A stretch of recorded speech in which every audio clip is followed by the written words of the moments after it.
ओम सच्चिदानंदरूपाय विश्वोत्पत्त्यादिहेतवे तापत्रय विनाशाय श्रीकृष्ण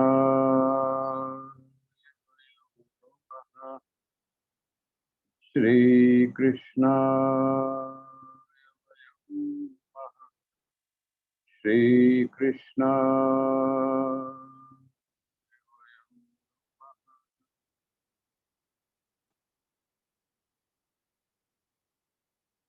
श्रीमद् भगवद गीता के इस स्वाध्याय सत्र में आप सभी का हार्दिक स्वागत है। हम लोग इस समय चर्चा कर रहे हैं श्रीमद् भगवद गीता के 9वें अध्याय में श्लोक नंबर 6 की। इसमें भगवान ने एक संकेत दिया। वो ये कहते हैं कि जिस प्रकार आकाश में वायु रहती है, आकाश में जिस प्रकार से वायु रहती है, इसी प्रकार से मुझ में ये संसार रहता है। बड़ा सीधा सीधा उदाहरण है कि आपको ऐसा लगता है कि आकाश में जो वायु है, उस वायु का आप कहते हैं कि आसमान जो है वो लाल हो गया या आसमान जो है वो गंदा हो गया, इस तरह का हम प्रयोग करते हैं। लेकिन स्थिति यह है कि आकाश जो है वो कभी भी गंदा नहीं होता है। वो आपको गंदा दिखता जरूर है, उस पे धूल आपको दिखाई जरूर देती है, लेकिन उस धूल का आकाश के साथ में कोई संबंध नहीं होता। यद्यपि जो वायु है उसका विचरण किस में होता है? उसका विचरण आकाश में ही होता है। मैंने आपसे निवेदन किया था कि यहाँ पर आकाश का अर्थ है अवकाश।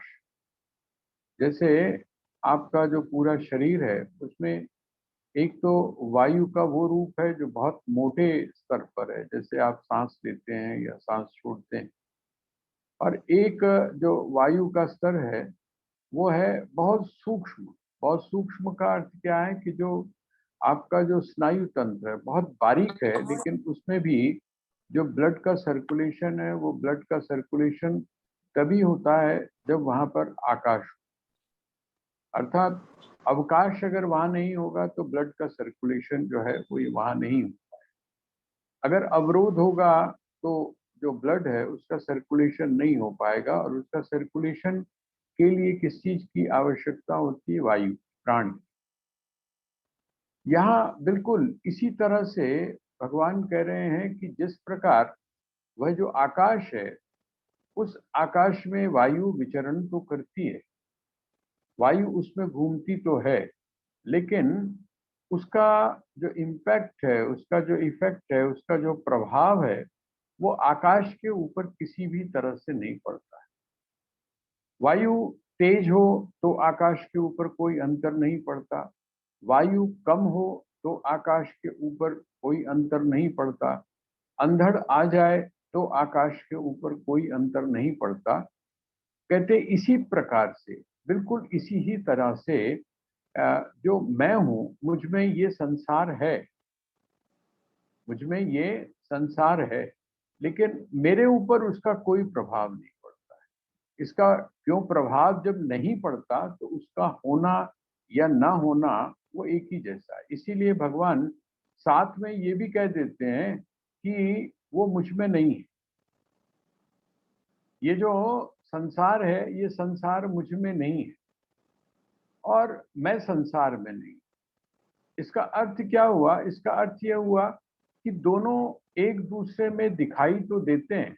आपको जिस समय आप इसके बाहरी स्वरूप को देखते हैं तो आपको दिखाई तो देते हैं, लेकिन क्योंकि दोनों का किसी भी तरह से संसर्ग नहीं है, अटैच नहीं, दोनों एक दूसरे के साथ में जुड़े हुए नहीं हैं। कहते हैं इसीलिए दिखाई देते हुए भी उन दोनों का आपस में संपर्क जो है वो उस तरह से नहीं होता जैसा आम तौर पे हम लोग मानते हैं। तो यहाँ भगवान कहते हैं यशा यथा काश स्थितो नित्यम वायु सर्वत्र गो महान। कहते हैं जिस प्रकार से ये जो आकाश है, आकाश कैसा है? कहते हैं व्यापक है। आकाश किस प्रकार का है?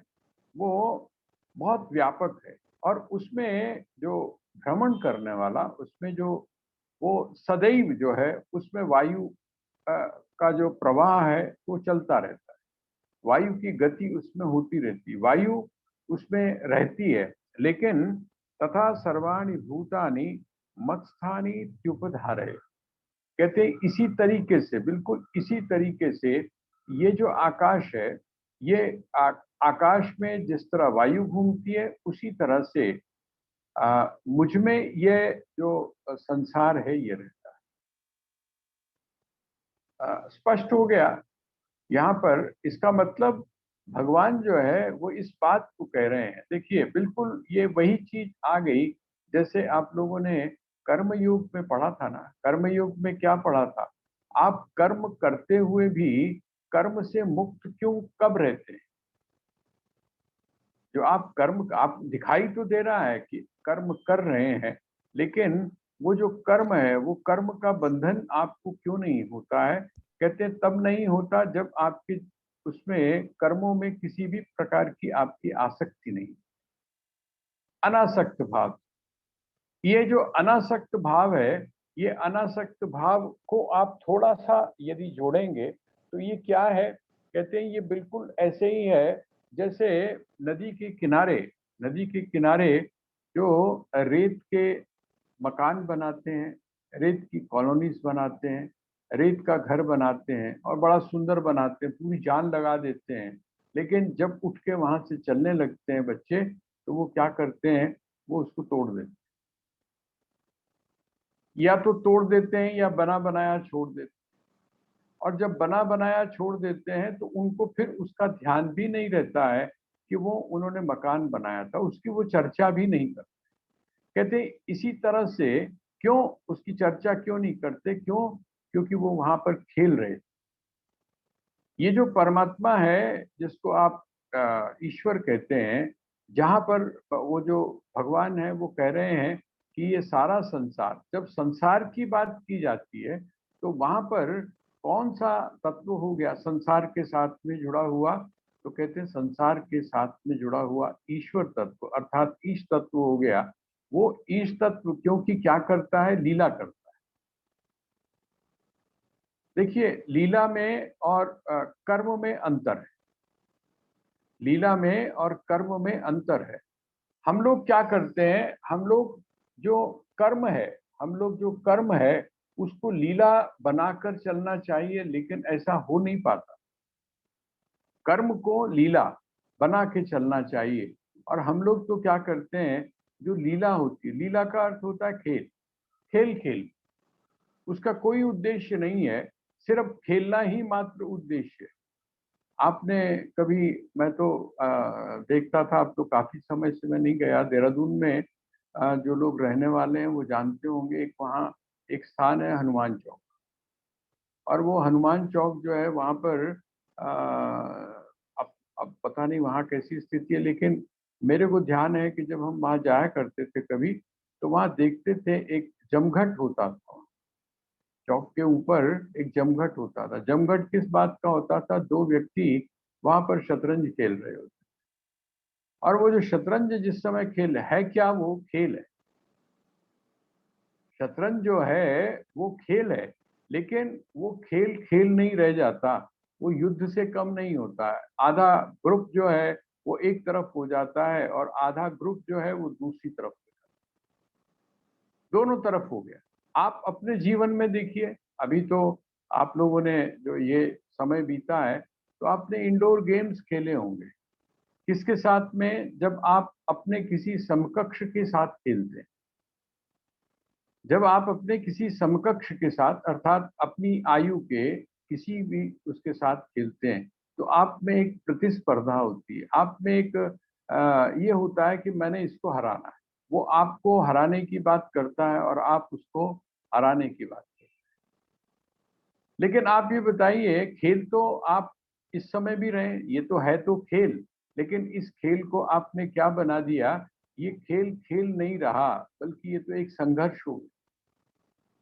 और दूसरी तरफ क्या होता है जब आप बच्चों के साथ खेल रहे हो, बच्चों के साथ जब आप खेल रहे हैं तो ना आपको हार की चिंता होती है और जीतने का तो आप वहां पर सोचते भी नहीं, बल्कि उल्टा काम होता है, आप हार कर भी वो जो बच्चों के साथ में इंजॉय करते हैं। ये जो चीज है, भगवान ये कहते हैं कि मैं क्या करता हूं, मेरी तो सिर्फ लीला मात्र है। ये जो संकल्प शब्द है ना, इस संकल्प शब्द का अर्थ क्या है? संकल्प शब्द का अर्थ है लीला मात्र। मैंने संकल्प किया और बस ये हो गया। मैंने मैंने किसी उद्देश्य से नहीं बनाया। ब्रह्म सूत्र में एक सूत्र है, लोकवत्तु लीला कैवल्य। वो कैवल्यम का अर्थ है केवल लीला मात्र, अर्थात खेल खेल। जैसे खेल खेल में होता है, आपकी उसके साथ में किसी भी प्रकार की आसक्ति नहीं होती। कहते हैं वहां पर उन्होंने ये भी कहा न प्रयोजनत्वात्, अर्थात मेरा कोई प्रयोजन नहीं है। प्रयोजन तो तब हो जब अपूर्णता हो, प्रयोजन तो तब हो जब अभाव हो।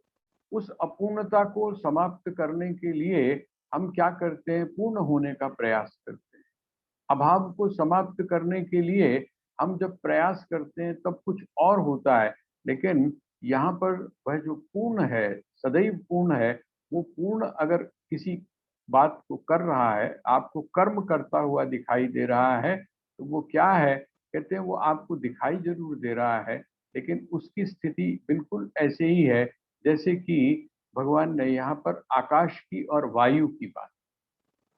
तो ये जो श्लोक है ये आपको बताता है यथाकाश स्थितो नित्यम वायु सर्वत्र गो महान तथा सर्वाणि भूतानि मत्स्थानि त्युपधारे। मैं उसको धारण करता हूँ।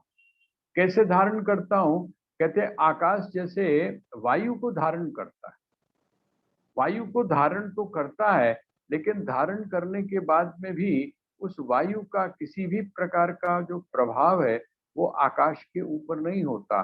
कहते हैं इसी प्रकार से ये जो भी कुछ हो रहा है, जो भी कुछ घटित हो रहा है इस संसार में, इन भूतों में, ये या प्रकृति आप बोल सकते हैं, इसमें जो भी कुछ हो रहा है उसमें मेरे ऊपर किसी भी प्रकार का प्रभाव, चाहे वो सकारात्मक हो और चाहे वो नकारात्मक हो, मुझ पर किसी भी प्रकार का प्रभाव नहीं पड़ता है।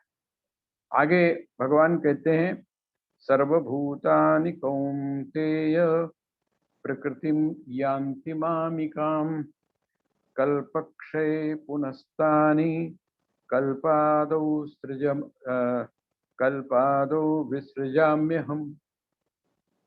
ये एक तरह से जो पहले भगवान ने बात की है फिर उसकी पुनरावृत्ति कर रहे हैं, फिर दोबारा से उस बात को कह रहे हैं। दोबारा से इस बात को क्यों कह रहे हैं? ताकि ये चीज पक्की हो जाए। क्या चीज पक्की हो जाए? जिस प्रकार से आप जिस समय किसी वृक्ष को देखते हैं, वो जो वृक्ष है वो वृक्ष का जो पूर्व है, सबसे पहला जहां से वो शुरू होता है, कहाँ से शुरू होता है वो? आप जिस समय धरती में लगाते हैं तो धरती में लगाते समय उसका जो मूल है वो क्या है? वो बीज। जब आपने बीज लगाया, जब बीज लगाया तो उस बीज के बाद में क्या हुआ? उसमें से अंकुर हुआ, कोई पूरी प्रक्रिया घटित होती है। और जो उसका अंत है, जिसको आप अंत बोलते हैं, हम लोग बोलते हैं उसका जो अंतिम अंतिम परिणति उसकी क्या है? वो जो बीज है उस बीज की अंतिम परिणति क्या है? तो कहते हैं बीज की अंतिम परिणति फिर बीज ही होती। जहां से शुरू होता है, जहां से शुरू होता है वहां पर ही वो जाकर जिसको हम समाप्त बोलते हैं वो समाप्त होता है। इसका मतलब क्या हुआ? जिसको आप समाप्त होना बोल रहे हैं और जिसको आप उत्पन्न होना बोल रहे हैं, वास्तव में इन दोनों के अंदर कोई खास अंतर नहीं है। वो जो बीज है वो पहला बीज है, और उसके बाद में जो आखिरी बीज है, जिसको हम उस वृक्ष के संदर्भ में यदि देखें तो वो क्या है, वो उसका आखिरी परिणाम। कहते हैं इसी तरह से क्या होता है, ये जो सृष्टि है, ये जो सृष्टि है, इस सृष्टि के साथ में भी कुछ इसी प्रकार का है। आप लोगों ने पुराणों में कल्प की बात सुनी होगी। जब आप पुराणों को पढ़ते हैं, मैंने इस बारे में आपको पहले भी कहा था, भगवान ने उस बात को बड़ा स्पष्ट किया है। हम कहते हैं कि जी अब जैसे भगवान राम का चरित्र है, या जैसे आजकल आप लोग शिव पुराण अगर पढ़ रहे होंगे तो उसमें बहुत सारी कथाएं ऐसी हैं जो जिस समय आप कोई दूसरा पुराण पढ़ते हैं तो वहां पर वो क्या होता है, वो फिर दोबारा से वो कुछ अलग तरह से। जैसे मैं आपको एक मोटा सा ही एग्जाम्पल देता हूँ, जो सती की कथा है, सती की कथा है, ऐसे ही महर्षि व्यास की जो कथा है, उसको जब आप देखते हैं तो आपको लगता है कि ये चक्कर क्या है, ये यहाँ पर कुछ और कही हुई है, वहां पर कुछ और कही हुई। एक जगह पर सती के बारे में आया कि सती जो है वो दक्ष के यज्ञ में, अर्थात अपने पिता के यज्ञ में अग्नि में कूद पड़ी, और अग्नि में कूद कर उसने अपने आप को भस्मसात कर लिया, अर्थात जला दिया। दूसरी जगह आता है कि नहीं, वो उसमें कूदी नहीं, बल्कि उसने क्या किया, वहां पर बैठ के योग के बल से, है ना, प्राणायाम के द्वारा उसने अपने आप को योगाग्नि में भस्म कर लिया। योगाग्नि में भस्म करने का मतलब क्या है कि वह जो सहस्त्रार है, जिसको हम दशम द्वार बोलते हैं, उस दशम द्वार से उसने अपने प्राणों का उत्सर्जन कर लिया। जब कर लिया तो क्या हुआ, शरीर बच गया। एक जगह आता है भस्म हो गई, और वो जो भस्म है, वो जो भस्म है वो भगवान शिव अपने शरीर के ऊपर धारण करते हैं। इसीलिए भगवान को कहा, क्या कहा गया, चिता भस्मान ले, कि वो चिता जो है उसकी भस्म को अपने शरीर के ऊपर लगाते। किसकी चिता की भस्म को लगाते हैं, तो कहते हैं वो जो सती है, वो जो सती है, उस सती जो भस्म हो गई, उसकी चिता को वो अपने शरीर के ऊपर लगाते हैं, अर्थात प्रेम का चरमोत्कर्ष हो, जिसको हम प्रेम बोलते हैं ना, जिसको शिव और शक्ति का मिलन, अर्थात शिव किसी भी स्थिति में शक्ति का परित्याग नहीं करते। मुंड की जब बात आती है तो कई जगह आता है कि 108 जो मुंड हैं भगवान के गले में, वो किसके हैं, कहते हैं वो और किसी के नहीं है, वो सती के, वो उसको धारण करते। ये जो अलग अलग कथाएं हैं, जिस समय आप किसी पौराणिक से इस बात की चर्चा करेंगे तो वो कहते हैं कि ये प्रत्येक कल्प की अलग अलग कथाएं, बात वही है, घटनाएं वही हैं, लेकिन उन घटनाओं में थोड़ा बहुत अंतर समय को लेकर है, कल्प भेद जिसको बोलते हैं, उस कल्प भेद को लेकर। तो भगवान यहाँ पर जो संकेत कर रहे हैं वो कल्प भेद की बात कर रहे हैं। कल्प भेद का अर्थ क्या हुआ, ये जो सृष्टि है जिसको आप परमात्मा की सृष्टि बोलते हैं, ये परमात्मा की सृष्टि एक कंटिन्यूटी है। इसलिए कभी कभी आपने देखा होगा, जैसे द्वैतवाद है, द्वैतवाद है, इसी तरह से एक त्रैतवाद भी, एक त्रैतवाद। त्रैतवाद में जीव को अनादि और अनंत माना गया, ईश्वर को अनादि और अनंत माना गया, और इसी के साथ में ये जो माया है जिसको आप जगत बोलते हैं, इस जगत को भी अनादि और अनंत माना। इसका मतलब क्या है, उनका उनकी मान्यता ये है कि जो हमारे यहाँ जो मुक्ति का कंसेप्ट है, ये मुक्ति का कंसेप्ट नहीं है, अर्थात जो जीव है वो जीव भाव से कभी भी मुक्त नहीं होता, ये एक मान्यता है। उस मान्यता के अनुसार ये जो जगत है, ये जगत भी क्या है, अनादि भी है और अनंत भी है। लेकिन अद्वैतवाद क्या मानता है, अद्वैतवाद ये मानता है कि ये जो जगत है, ईश्वर की जो सृष्टि है, ये अनादि और अनंत तो है, लेकिन हमारी जो बनाई हुई सृष्टि है वो अनादि तो हो सकती है, लेकिन अनंत नहीं है। क्योंकि जब हमको ज्ञान हो जाता है, तत्व ज्ञान हो जाता है, तो तत्व ज्ञान होने के बाद में ये जो सृष्टि है, ईश्वर की जो सृष्टि है, ईश्वर की सृष्टि का जो रूप है वो पूरा का पूरा परिवर्तित हो जाता है। एक सामान्य व्यक्ति जिस दृष्टि से इस संसार को देखता है, तत्वज्ञानी इस संसार को देखता हुआ भी वो क्या करता है, उसकी दृष्टि बिल्कुल अलग होती है। जैसे मैंने आपको निवेदन किया था, जिस समय मैंने इल्यूजन की आपके सामने चर्चा की थी, उस इल्यूजन में क्या है, जिस समय आप जगत को देखते हैं, सिर्फ जगत को देखते हैं, तो संसार का जो निर्माण करने वाला या संसार के का जो अधिष्ठान है, अर्थात वह जो जिसको आप परमात्मा कहते हैं, वो परमात्मा विलुप्त हो जाता, वो आपको दिखाई नहीं देता। और जिस समय आप परमात्मा को देखते हैं तब क्या होता है, कहते हैं तब ये जगत जो है ये लुप्त हो जाता है। तो तत्वज्ञानी जो है, उस तत्वज्ञानी के देखने में क्या है, वो संसार भले ही रहता हो, दिखाई तो देता हो, एक आम आदमी की तरह हम उसको देखते हैं, स्थिर प्रज्ञ में आपने देखा था, लेकिन फर्क क्या पड़ा, वो उसके मूल कारण को भी साथ में देख रहा है, ये अंतर पड़।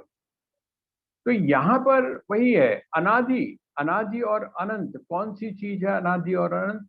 तो कहते हैं ईश्वर की जो बनाई हुई सृष्टि है, इसको अनादि और अनंत। भगवान यहाँ पर इसी बात को ये कल्प के माध्यम से समझा रहे हैं। वो क्या कहते हैं, सर्वभूतानि कौन्तेय प्रकृतिम ज्ञान्ति मामिकाम। वो कहते हैं जो मेरी प्रकृति है, ये प्रकृति क्या है? प्रकृति जो है, जिसको आप माया भी बोल सकते हैं, ये प्रकृति क्या है, ये उत्पन्न भी होती है, और जब उत्पन्न होती है तो इसके साथ दूसरी चीज भी जुड़ी हुई है ना, बड़ा स्वाभाविक है। अब तो हम लोगों को ये बात पकड़ में आ गई कि बड़ा ये जो द्वंद्व है ये बड़ा स्वाभाविक है। जिस समय आप जन्म की बात करते हैं तो उसके साथ में जो दूसरी चीज है जिसको आप मृत्यु बोलते हैं, वो मृत्यु भी जुड़ी हुई है।